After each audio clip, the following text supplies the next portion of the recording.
السلام علیکم، میں ہوں آصف امان اور آپ اس ٹائم میرے چینل گفتگو ود آصف میں میرے ساتھ موجود ہیں۔ آج ہمارے ساتھ جو ہستی موجود ہیں وہ ایک بہت بڑے دربار سے منسلک ہیں اور وہاں پہ سجادہ نشین ہیں، گدی نشین ہیں، اور وہ دربار شریف ہے حضرت پیر سید علی حیدر شاہ گیلانی کا۔ تو آج ہم ان سے گفتگو کرتے ہیں کہ یہ درباروں اور پیروں کی ضرورت ہمیں برصغیر پاک و ہند میں کیوں محسوس ہوئی، کیوں ان کی اہمیت کیا ہے، اور یہ دربار صرف اس ایریا میں کیوں زیادہ ہیں یا ہمیں فیل ہوتا ہے کہ اس ایریا میں زیادہ ہیں۔ اور ہم پیر سید علی حیدر شاہ صاحب کے بارے میں پوچھیں گے کہ ان کا سلسلہ نسب کہاں سے چلا اور کیسے چلا اور ان کی کیا اہمیت ہے۔ تو ہمارے ساتھ اسٹوڈیو میں موجود ہیں پیر طریقت رہبر شریعت حضرت پیر طارق ولی صاحب۔ سر السلام علیکم۔ جی وعلیکم السلام۔ بہت شکریہ، آپ نے اپنی مصروفیات میں سے ٹائم نکالا۔ بس آپ کا بھی بہت بہت شکریہ کہ آپ نے ہمیں یہ اپنے پیران اعظام کے متعلق کچھ بتانے کے لیے ٹائم دیا تاکہ لوگ اس ہستی کے بارے میں بھی سمجھ سکیں جن کے ساتھ ہمارا تعلق ہے۔ جی بالکل۔ تو حضرت مسئلہ یہ ہے کہ آج کل بڑے مہام پائے جاتے ہیں، ہم اس طرف بھی آئیں گے، پیر علی حضرت صاحب کی طرف بھی آئیں گے، لیکن تھوڑا سا ہمیں بتا دیں کہ بڑے مہام پائے جاتے ہیں، لوگ بڑی گفتگو کرتے ہیں نیگیٹو قسم کی پیران اعظام کے خلاف، تو یہ کیوں ایسا سلسلہ سٹارٹ ہوا اور ہے؟ جی، سب سے پہلے تو میں یہ بات عرض کروں گا کہ بر صغیر پاک و ہند میں اسلام جو ہے وہ بزرگان دین کی بدولت پھیلا، بلکہ ہمارے سلسلہ کے اکابر حضرت خواجہ معین الدین اجمیری چشتی رحمۃ اللہ علیہ رضی اللہ تعالیٰ عنہ بلکہ کہنا چاہیے ان کو، تو حضور کی برکت سے آپ نائب رسول اور والی ہندوستان کا خطاب نبی پاک صلی اللہ علیہ وآلہ وسلم سے حاصل کر کے تو آپ یہاں ہندوستان میں آئے، تشریف لائے، برصغیر پاک و ہند میں تشریف لائے۔ جی، تو یہاں آپ نے 90 لاکھ لوگوں کو مسلمان کیا۔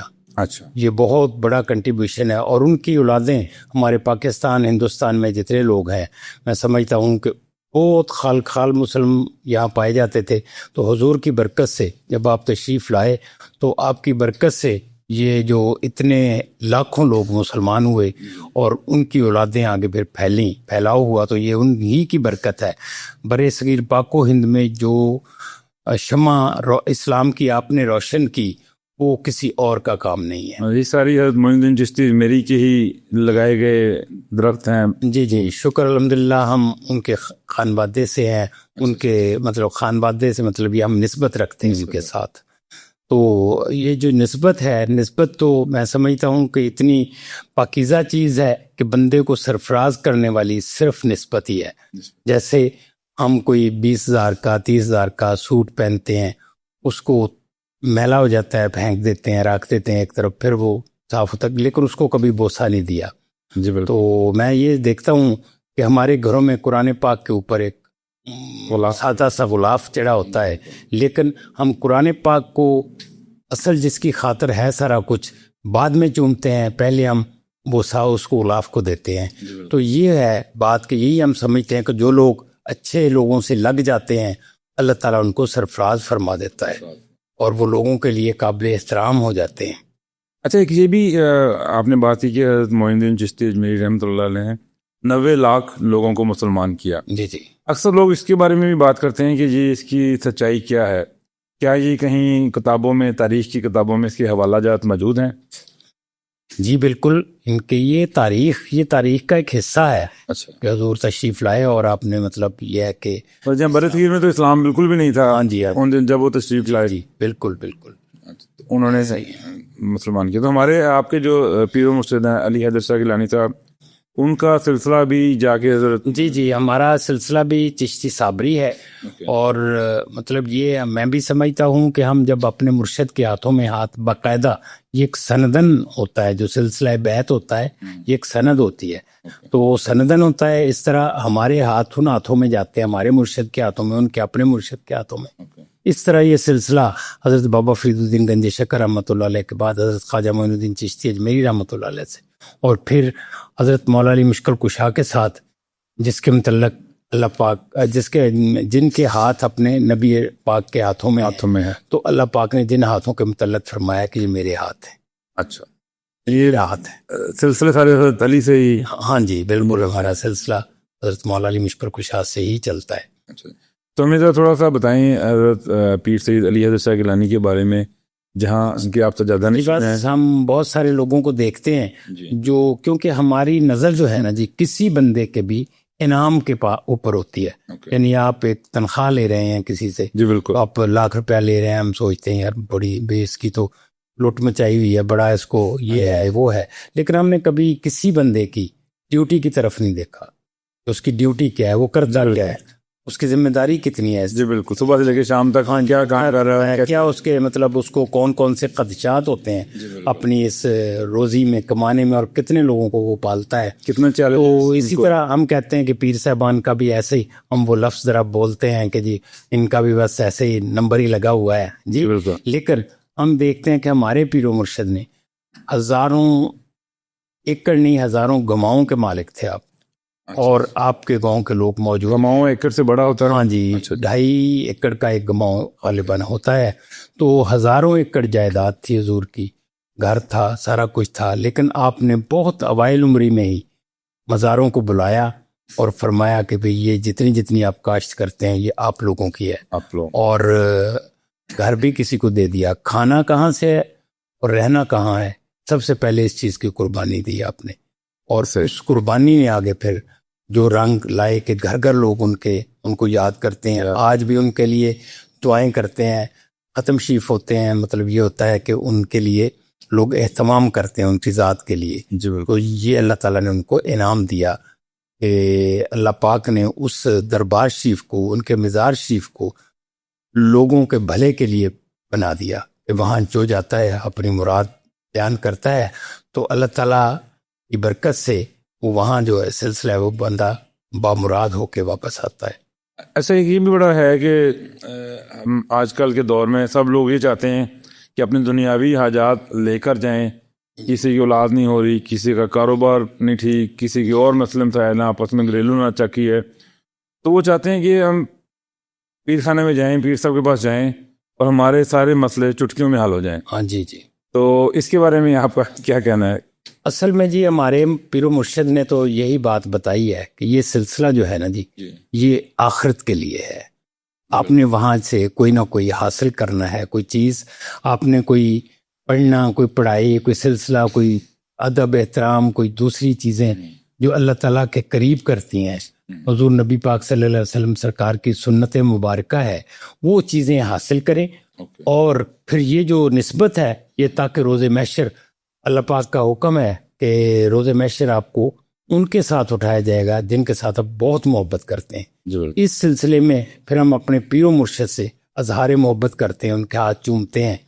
تو اس کا کیونکہ انسانی فطرت ہے, اس کو جب کسی چیز پہ پیار آتا ہے تو یہ اس کو غصہ دیتا ہے. جیسے ہمارے چھوٹے بچے ہوتے ہیں تو وہ اگر ہمارے ساتھ کیسے بھی کوئی بھی سلوک کر رہے ہیں لیکن ہم ان بچوں کے پاؤں ہاتھ چوم لیتے ہیں کیونکہ ہمیں ان سے بہت پیار ہے. تو یہ ہمارے بزرگان دین نے یہ بتایا ہے کہ آپ اپنے مرشد سے پیار کریں تاکہ روز محشر آپ ان کی جو جماعت ہے ان میں آپ کو اٹھائے اور پھر اللہ تعالیٰ ان لوگوں کے صدقے میں جو اس کے پیارے ہیں.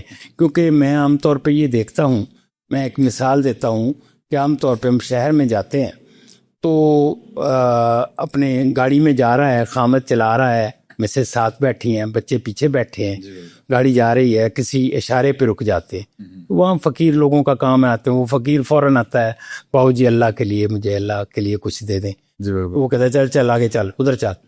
وہ بندہ مطلب پیچھے ہٹ جاتا ہے, وہ ان کی بیگم کی طرف آتا ہے کہ چلو میں اس سے شاید یہی مجھے کچھ دے دیں گی.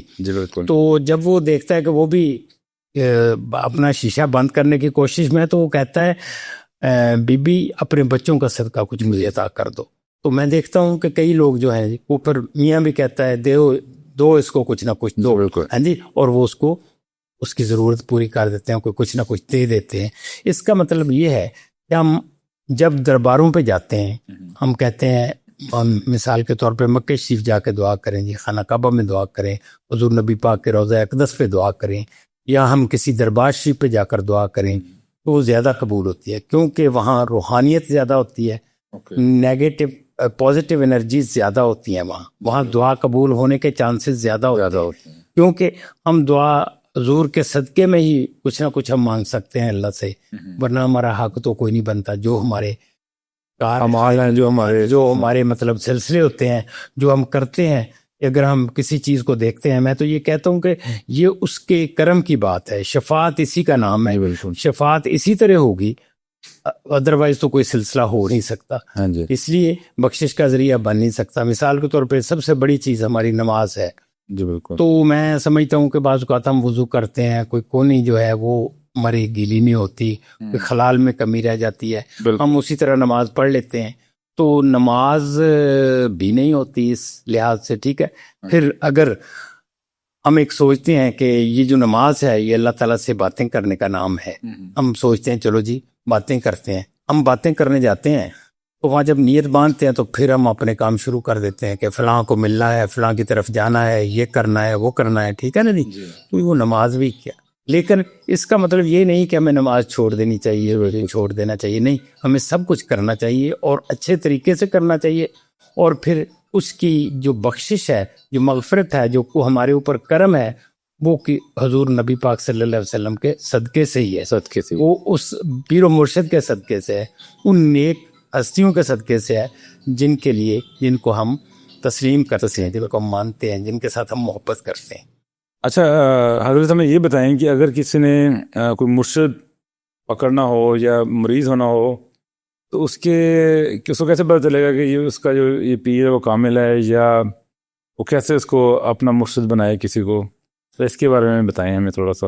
اصل میں ہمارے بزرگوں نے تو یہی چیز بتائی ہے کہ بالکل، چونکہ آپ نے بہت زیادہ اتھا قسم کی محبت کرنی ہوتی ہے مرشد سے، کیونکہ اللہ پاک کا فرمان ہے کہ روز محشر اسی سے کے ساتھ اٹھایا جائے گا جس سے آپ محبت کرتے ہیں. ٹھیک ہے جی؟ پھر ان کا جو حکم ہوتا ہے اس کو ٹالنا نہیں ہوتا. ہاں جی، تو وہ بڑا ضروری یہ بات ہے. اچھا، جب انسان تابع ہوتا ہے اللہ پاک نے ہمیں بندہ بنایا ہے بندگی کے لیے. ٹھیک ہے جی؟ یہ بار بار اللہ پاک ہمارے لیے موقع پیدا کرتا ہے کہ آپ اپنی نفی کریں، کیونکہ جیسے بڑے بڑے بزرگوں نے نفی اور اثبات کا ذکر کیا ہے، بہت بڑی بات ہے. جب انسان اپنی نفی کرتا ہے تو پھر ہی اس کو اثبات حاصل ہوتی ہے.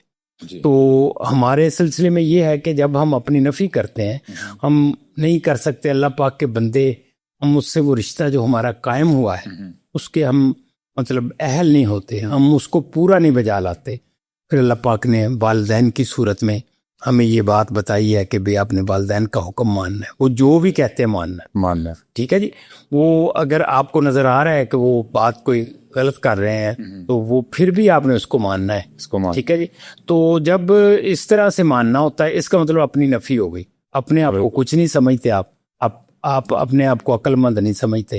آپ کہتے ہیں گلاس پڑا ہے، لیکن آپ کے والد والدہ کہتے ہیں کہ یہ کپ پڑا ہوا ہے، تو آپ کہتے ہیں جی وہ گلاس ہے. اگر تو آپ نے خوشی سے کہہ دیا کہ جی وہ واقعی یہ ایسا ہی ہے، تو ان کی مرضی میں اب ان کی ہاں میں ہاں ملا دی تو پھر تو ٹھیک ہو گیا، تو وہ آپ پاس ہو گئے.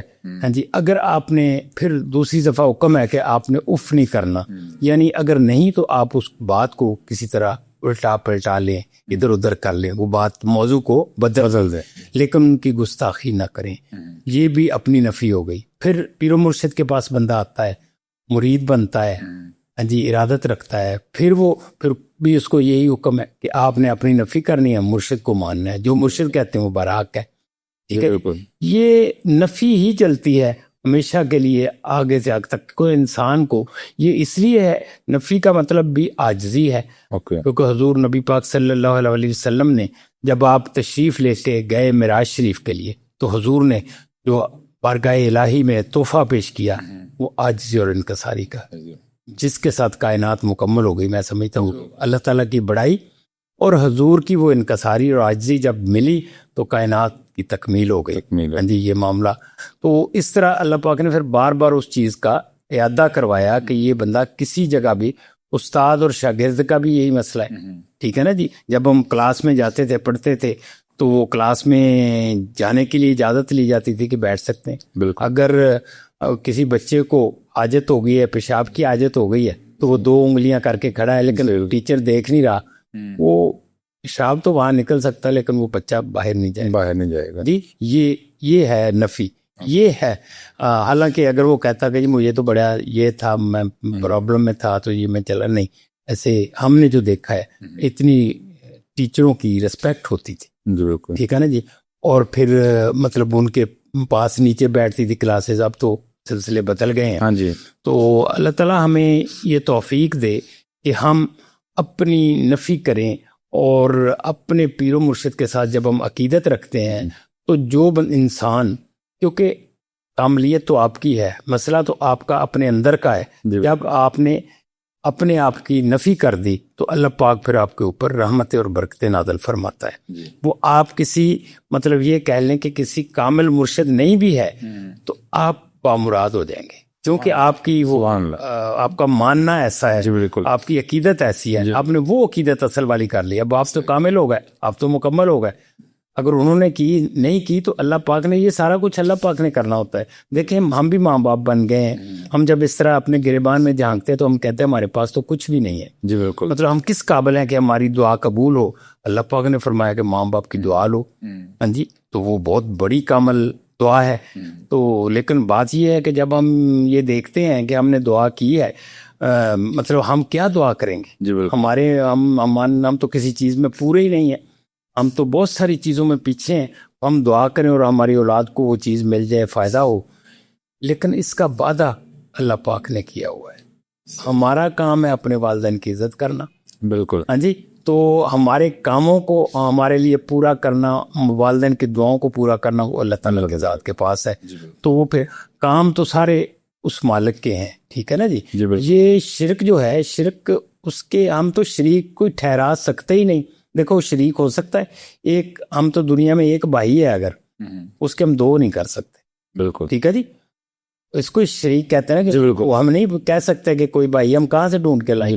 تو وحدہ لا شریک ہے, اس ہستی کے ساتھ ہم کس ہستی کو لا سکتے ہیں کہ وہ ہے, وہ تو اسی کا یہ سارا سلسلہ بنایا ہوا ہے, اس سلسلے کے مطابق ہم چلتے ہیں. تو اس سے پھر ہمارا جو ہوتا ہے نا جی معاملہ درست ہوتا ہے. یہ ویسے میں یہ بھی ایک بات عرض کرنا چاہتا ہوں کہ اصل میں حضور نبی پاک صلی اللہ علیہ وسلم کی حدیث پاک ہے کہ مجھے اپنی قوم سے, اپنی امت سے اس چیز کا خوف نہیں ہے یہ مشرک ہو جائیں گے, شرک میں مبتلا ہو جائیں گے. تو مجھے خوف اس چیز کا ہے کہ میری امت مال و زر کی ہوس میں گمراہ نہ ہو جائے. ٹھیک ہے جی. یہ ہمارے بزرگوں نے, ہمارے علماء نے یہ تعلیم نہیں دی. انہوں نے شرک کو پکڑ لیا, حالانکہ شرک ہم کر نہیں سکتے, ہم کرتے بھی رہے تو نہیں ہو سکتا. ہماری گٹھی بھی بچپن سے کہا جاتا ہے. ہاں جی, ہاں جی, بالکل. تو وہ تو ہم نے جب کہہ دیا کہ ایک ہے تو پھر دوسرا کہاں سے آئے گا. ہاں, اس نے اپنے بندے کو اتنی طاقت بخشی ہے, ہاں جی, کہ وہ کوئی شفا تقسیم کر رہا ہے, ڈاکٹر ہے, کوئی مطلب دوسرے آلات ہمیں پہنچا رہا ہے, مشینیں بنا رہے ہیں, مشینیں, کمپیوٹرز بن رہے ہیں, موبائل فون بن رہے ہیں, ہاں جی, کوئی کچھ کر رہا ہے, کوئی کچھ کر رہا ہے. یہ مطلب اس کے پیچھے جو کچھ بھی ہے وہ اس وحدہ لا شریک کا کمال ہے. ہمارا کسی کا اس میں کوئی کمال نہیں ہے. جو بھی اللہ پاک کرتا ہے تو ہم کہتے ہیں, ہم یہ نہیں کہتے کہ جی میں فلاں کے پاس گیا, تو شفا دینے والی تو اللہ تعالیٰ ذات ہے. ٹھیک ہے جی. جاتے ہم ڈاکٹروں کے پاس ہیں. جی بالکل. تو اسی طرح ہم پیر صاحبان بھی اگر دعا کریں یا کوئی شخص دعا کرتا ہے, کسی بندے کو یہ محسوس ہوتا ہے, اس کی اپنی ایک لگن ہے نا جی, وہ جاتا ہے جس جگہ اس کو ہے, وہاں سے اللہ پاک اس کو فیض یاب فرما دیتا ہے. یہ اس مالک کی مہربانی ہے. اور کیوں ہے؟ میں سمجھتا ہوں کہ یہ مہربانیاں, یہ سارا کچھ ہمارے نبی محتشم صلی اللہ علیہ وسلم کی بدولت ہیں. اس لیے کہ انہوں نے ہمارے, میں ایک دن دیکھ رہا تھا کہ حضرت بی بی فاطمہ خاتون جنت, انہوں نے ایک دن عرض کی اپنے نبی پاک صلی اللہ علیہ وسلم سے کہ جی بابا میں دیکھ رہی ہوں کہ پانی کا ایک سمندر ہے, بے بہا پانی ہے, اس کا مجھے پتہ نہیں چلتا کہ یہ کون سی جگہ ہے, کون سا پانی ہے, کون سا سمندر ہے, کون سا دریا ہے, کیا چیز ہے, اتنا پانی جو ہے بے بہا پانی. تو مجھے سمجھ نہیں آئی. حضور نبی پاک صلی اللہ علیہ وسلم نے فرمایا کہ بیٹا وہ تیرے بابا کے آنسو ہیں جو انہوں نے اپنے امت کے لیے بہائے. ہاں جی، ان کا کوئی یہ بے کراں ہے، یہ بحر بے کراں ہے، اس کا کوئی مطلب اتنا زیادہ حضور نے اپنی امت کے لیے کیا. اور پھر اللہ تعالیٰ نے بہانے رحمت حق بہانہ میں جویت، رحمت حق بہانہ میں جویت. اللہ تعالیٰ کی رحمت قیمت طلب نہیں کرتی بلکہ بہانے طلب کرتی. بہانے طلب. تو حضور کے صدقے یہ سارا کچھ ہے. ہمارا تو یہ ایمان ہے کہ ان کے صدقے میں ہی سارا کچھ، ورنہ کچھ بھی نہیں ہے. اور یہ جو سلسلہ ہے، یہ معافی تلافی جو ہمیں ہونی ہے ان کے صدقے سے ہونی ہے. شفاعت اسی کا نام ہے، وہ تو شفیع المذنبین ہے. ٹھیک ہے جی، ان کی برکت سے یہ سارا کچھ ہے. یہ انہوں نے کا ہی ایک سلسلہ بیعت بھی آپ سے ہی چلتا ہے ہمارا. ٹھیک ہے نا جی، ہم آپ سے منسلک ہو جاتے ہیں. یہ ایک اضافی ہمارے اوپر ایک کرم ہے مالک کا کہ ہم کسی طرح تو ان کے ساتھ اس ہستی کے ساتھ ہمارا رابطہ ہو جاتا ہے. بیعت کا مطلب یہی ہوتا ہے. صحیح. بڑا آپ نے ایک خوبصورت بات کی اور بہت بڑا مسئلہ ایک حل کر دیا. لوگ پیر کامل تو تلاش کرتے ہیں لیکن کامل مرید بننے کے ان کے دل میں نہیں ہوتا کہ وہ بنے. وہ چاہتے ہیں کہ بغیر کامل مرید بنے ہی ہمیں سب کچھ مل جائے. تو اس کی یہ پریریکوزٹس ہے کہ اگر آپ نے مرید اگر کسی کا بننا ہے، کوئی پیر پکڑنا ہے، تو آپ بجائے کہ کوئی پیر کامل پکڑیں، اس کو ڈھونڈیں، اس کی تلاش جاری رکھیں. آپ اپنے اندر نفی پیدا کریں، اپنے آپ میں مرید بننے کی اہلیت پیدا کریں. اس کے بعد پھر آپ کو فیض و برکات اور وہ ساری چیزیں، کیونکہ فیض و برکات سے اوپر سے ہی آنے ہیں. وہ تو اوپر سے آنے، وہ تو سر جی اوپر سے آنے ہیں. چینج آپ کے اندر سے شروع ہونا، بدلنا آپ نے اپنے آپ کو ہے. اور یہ پیر حضرات ہیں یا مرشد پکڑتے ہیں، وہ ایک صرف آپ کو سٹیپ بنتے ہیں، آپ کے لیے رابطہ بنتے ہیں کہ آپ ان برکات کو حاصل کر سکیں. جی توفیق دے کہ ہم اپنے آپ کو کسی کے ساتھ منسلک کریں. جی بالکل. اپنے پہلے یہ سلسلہ جو روحانی نسبت ہے اس کو قائم کر لیں. باقی اچھا ہے. اس کا مطلب یہ نہیں ہے کہ اچھا کام ہمیشہ اچھا ہی ہوتا ہے. جی بالکل. جی یہ نہیں ہونا چاہیے کہ یہ کام کریں گے تو پھر یہ نہیں کرنا چاہیے. ہمارے لوگوں میں زیادہ ہم اچھائی کا مقابلہ اچھائی سے کرتے ہیں، اچھائی کا مقابلہ برائی سے کرنا ہوتا ہے. جی بالکل. جی ہاں، بات تو پھر ہی بنتی ہے نا جی. جی بالکل. جب ہم اچھائی کا مقابلہ برائی سے کرتے ہیں، اب پھر پتہ چلتا ہے کہ کیا کرنا ہے، کیا ہونا ہے. تو ہم ایک بات کرتے ہیں کہ جی آپ مطلب یہ ارادت اختیار کر لیں تو آپ کی نسبت ہو جائے گی، آپ اس میں آپ کے مغفرت کے چانسز جو ہیں وہ بن جائیں گے. جی بالکل. تو اس کا مطلب یہ نہیں کہ ہم نماز چھوڑ دیں، اس کا مطلب یہ نہیں کہ ہم نیک کام چھوڑ دیں، اس کا مطلب یہ نہیں کہ ہم کسی کا ادب نہ کریں، اس کا احترام نہ کریں. جو سے ہیں وہ تو وہیں پہ اپنی جگہ پہ ساری چیزیں اپنی جگہ قائم ہے. یہ ایک اضافی اللہ پاک نے ہمارے نبی پاک کی وساطت سے ہمیں ایک موقع دیا ہے کہ آپ میرے نبی کے ساتھ جڑ جائیں. میں جی میرے مولا علی مشکل کشا کے ساتھ جڑ دیں، اہل بیت سے جڑ جائیں. جی بالکل. تو یہ اللہ پاک نے ہمارے اوپر رحمت کی ہے ہمارے نبی محتشم کے صدقے میں. جی جی بڑی یہ ٹائم بڑا شارٹ سا پیر صاحب کے پاس. ناظرین میں آپ کو بتاتا چلوں کہ حضرت پیر طارق علی صاحب میرے بھی مرشد ہیں اور میرے چچا بھی ہیں. ہمارے خاندان پہ پیر علی حیدر شاہ صاحب کا بہت کرم ہے اور ہم نے بڑی فیض و برکات ان سے حاصل کی ہیں. تو اللہ تعالیٰ سب کو مرشد پکڑنے کی اور مرید کامل بننے کی توفیق عطا فرمائے. تو انشاءاللہ تعالیٰ پیر صاحب سے فیوچر میں بھی گفتگو ہوتی رہے گی. جب بھی کبھی وہ آئیں گے تو ان سے ہم اس طرح تھوڑا وہ ٹائم لیتے رہیں گے. تو ابھی ہم جو تنقید کرتے ہیں بہت زیادہ ہمارے لوگوں میں عام ہو گئی کہ ہم پیر حضرات کو دیکھتے ہیں، ان کو رہن سہن دیکھتے ہیں، تو اس کے بعد ہم یہ سمجھتے ہیں کہ یہ پیر صاحب تو پتہ نہیں کیا موجیں کر رہے ہیں، ایسے کر رہے ہیں، لیکن ہم اپنے آپ کو نہیں دیکھتے. جب تک ہم اپنے آپ میں نفی نہیں کریں گے، اپنے اندر کو صاف نہیں کریں گے، تب تک نہ ہم کوئی کامل پیر تلاش کر سکیں گے، نہ ہی ہم فیض و برکات کو حاصل کر سکیں گے. تو پیر صاحب کا بہت شکریہ کہ آپ آئے، آپ نے ٹائم دیا. تو انشاءاللہ تعالیٰ امید رکھتے ہیں کہ آپ آئندہ بھی ہمیں اسی طرح ٹائم دیتے رہیں گے. تو ایسے ہی شخصیات کو ملنے کے لیے، دیکھنے کے لیے میرا یوٹیوب چینل گفتگو ود آصف کو آپ سبسکرائب کریں اور بیل آئیکن کو لازمی دبائیں تاکہ آپ ایسے ہی فیض و برکات سمیٹتے رہیں ہمارے چینل سے. آپ سب آپ کا بہت شکریہ. السلام علیکم. السلام علیکم.